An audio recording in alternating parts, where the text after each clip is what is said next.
Halo, balik lagi di video aku. Video kali ini cerita dari buku karena aku sudah selesai membaca buku berjudul Pasar, tulisan dari Kunto Wijoyo. Sebenarnya aku udah pengen banget beli buku ini dari lama, tapi baru kesampaian karena ada diskonan. Ternyata memang novel ini cukup menarik karena ceritanya menggambarkan fenomena yang dekat dengan kita. Lalu tentang apa sih buku Pasar ini? Novel ini menggambarkan fenomena sosial, yaitu tentang perubahan sosial budaya pada masyarakat Jawa. Tokoh utama dalam cerita ini adalah orang tua yang masih selalu menggenggam nilai-nilai budaya Jawa.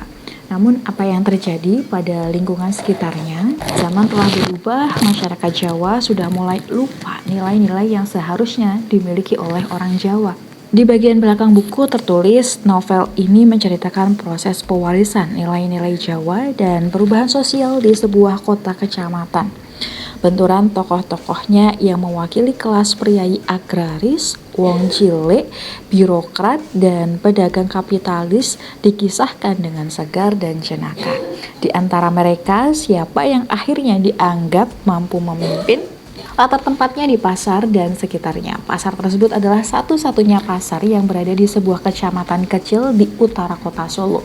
Dalam novel bernama Kecamatan Gemolong. Latar waktunya mengangkat masa Orba di tahun 1970-an. Di halaman pertama, itu nanti kamu akan diperkenalkan dengan tokoh utamanya yaitu Pak Mantri. Pak Mantri adalah seorang lelaki tua yang menjabat sebagai kepala pasar. Pak Mantri digambarkan menjadi seorang priayi dan orang Jawa yang terpelajar.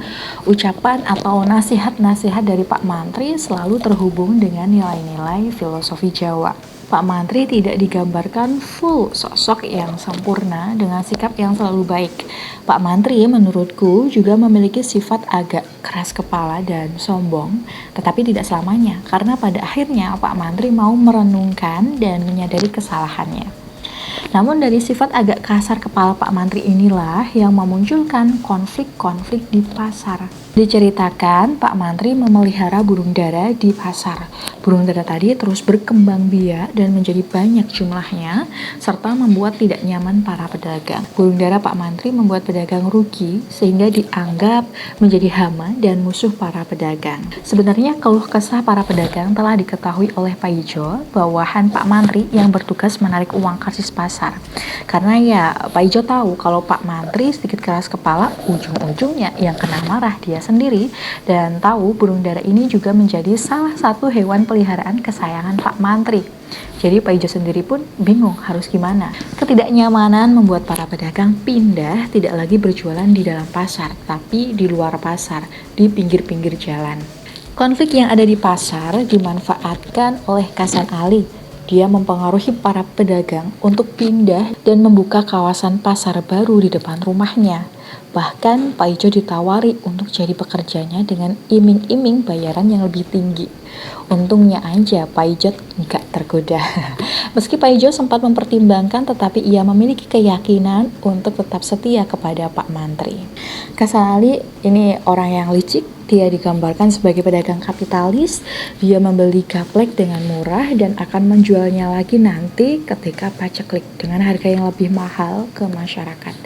Hasan Ali juga selalu menunjukkan kekuatan hartanya yang bisa membeli segalanya dan berasa hartanya nggak akan habis.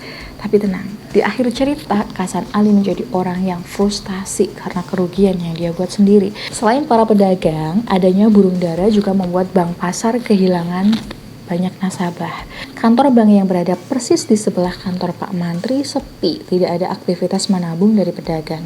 Penjaga bank bernama Zaitun dikenal sebagai gadis yang santun. Awalnya dia tidak ingin menyakiti Pak Mantri dengan mengatakan sumber permasalahan di pasar disebabkan oleh burung dara kesayangannya. Namanya orang, kesabaran juga ada batasnya.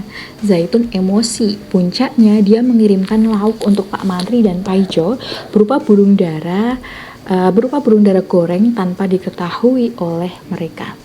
Pak Mantri menerimanya dengan sangat senang dan makan lahap. Selang beberapa hari, Pak Mantri tahu lauk yang ia makan dengan gembira adalah burung dara miliknya, tangkapan Zaitun. Itu membuatnya sangat kecewa, dia merasa sangat disakiti oleh orang yang ia sayangi. Nah, tapi dari tindakan Zaitun, Pak Mantri jadi mau introspeksi diri dan lebih mengutamakan kesejahteraan orang di sekelilingnya.